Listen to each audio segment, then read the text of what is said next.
দেখুন, মৃত্যুর কি কারণ তা তো আমি জানি না।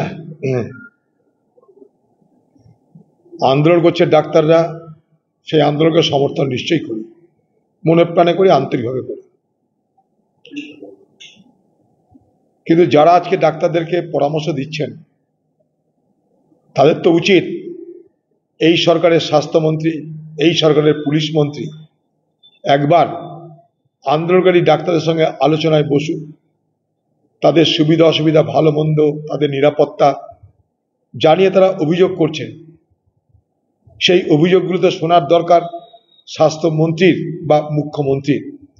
তাই হোয়াটসঅ্যাপ না করে, আজকাল এইসব কি বলছে, এক্স না করে, টুইটারবাজি না করে, তাদেরই দলের মুখ্যমন্ত্রীকে কেন বলা হচ্ছে না যে আপনার রাজ্যে এই ধরনের ঘটনা ঘটছে, হাসপাতালে যদি পরিষেবা না পাওয়া যায় তাহলে সেই পরিষেবা দেওয়ার দায়িত্ব রাজ্য সরকারের। রাজ্য সরকারের স্বাস্থ্যমন্ত্রী এবং বাংলার মুখ্যমন্ত্রী মমতা ব্যানার্জির উচিত সেই সমস্ত আন্দোলনকারী ডাক্তারদের, তারাও আমাদের ঘরের ছেলে মেয়ে, তাদের হতাশা, তাদের দুঃখ যন্ত্রণা, তাদের ব্যথা বেদনা সবকিছু শোনার দায়িত্ব হচ্ছে বাংলার মুখ্যমন্ত্রী তথা স্বাস্থ্যমন্ত্রীর।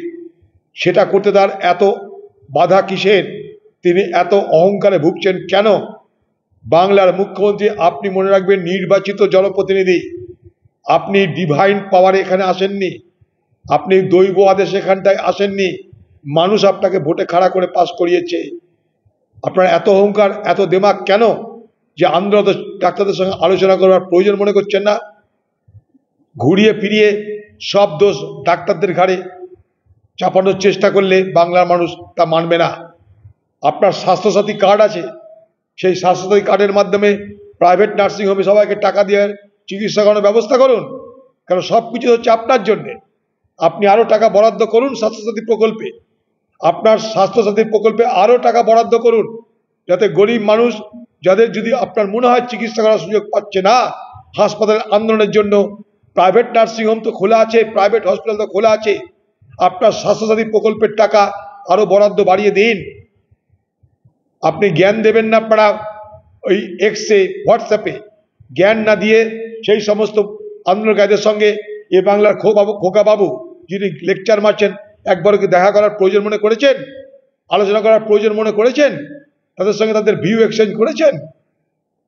দেখুন, কে কি অস্ত্র হতে যে জানি না, তো আন্দোলনের রাস্তা তো এগুলোই, ধর্ণা, অবস্থান, প্রতিবাদ, মিছিল, এগুলোই তো আন্দোলনের রাস্তা।